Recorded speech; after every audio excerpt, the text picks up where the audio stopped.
Hi everyone, welcome to another 5-minute violin.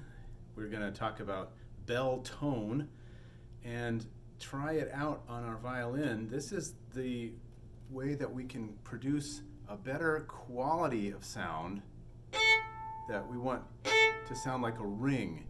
So violins are very good at ringing if we let them. This awesome technology here of the F holes that let sound out of this beautifully crafted space inside the violin, and that vibrates on its own and will project if we just get out of the way and let it. So this is bell tone when we're listening for boom, this sort of initial sound and then an echo, just as though you were tapping on a bell. So I want to give you 5 ways to initially begin to think about practicing this. And this really transformed my own playing when I got a hold of this idea. So in the first place, whether you're playing, a book 1 piece, or whether you're playing a book 4 piece, you want to always be listening for that bell tone. That's number 1, is you're listening. You're always listening for it. There are no throwaway notes ever in any piece. You're always listening for the quality of your sound. We're always talking about tone in Suzuki, and that can be kind of a hard concept to grasp, but you know it when you hear it, right? A quality sound versus a sound that's narrow or that sounds kind of tinny, or maybe even sounds crushed or scratchy. So you want to improve the quality of your sound. You have to think about your tone. And so that's about listening first of all. So let's number 2. Let's pluck together and just count how long this tone lasts. 3,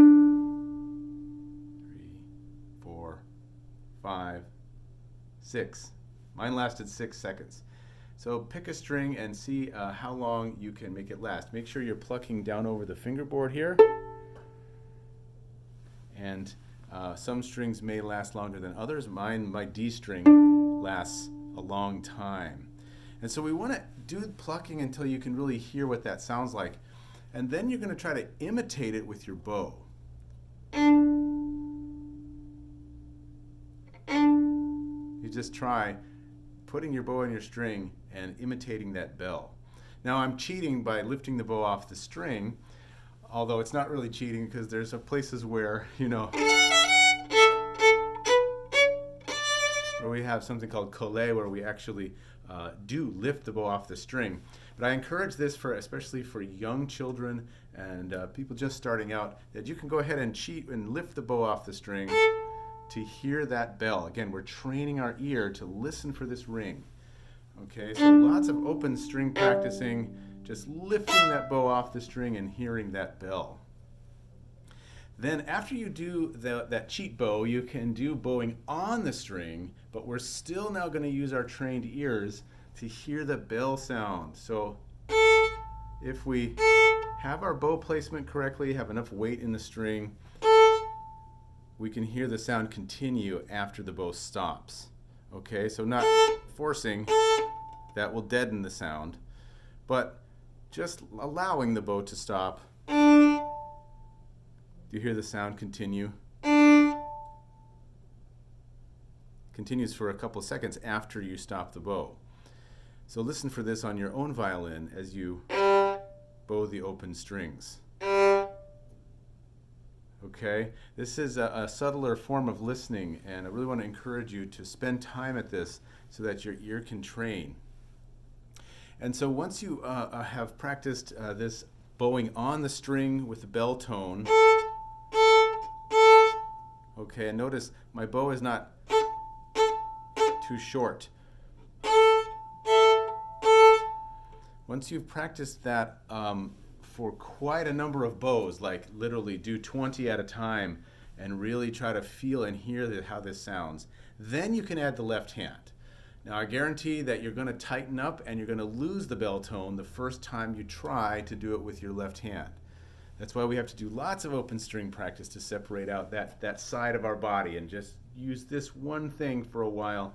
Then we can combine with the other side of our body and use our fingers. Okay, so we're going to do open strings for many, many times, 100 times.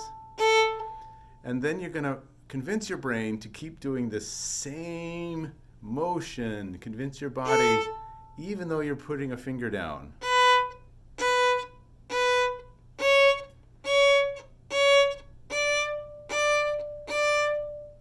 If you notice that the tone is leaving you, go back to open strings. And so you're always listening for that even when your fingers are coming down. So the last thing you want to do is just do a finger sequence of 3 or 4 fingers on one string.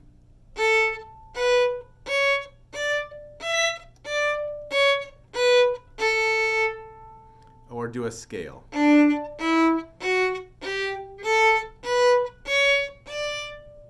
This, by the way, will help you interpret staccato. We'll have another separate video on staccato. But whenever you see dots under notes or over notes, doing this kind of bell tone with plenty of bow and a clear stop will help you interpret those better. So again, every note, there's no throwaway notes. You're always listening for bell tone, whether it's scales, exercises, book 1 pieces, book 7 pieces, or orchestra, wherever you are, you're always listening for the quality of your sound with the bell tone. You can practice this plucking and then off the string and then on the string to try to advance your ear and your technique around this quality of sound. So good luck practicing your bell tone, and let me know how it goes.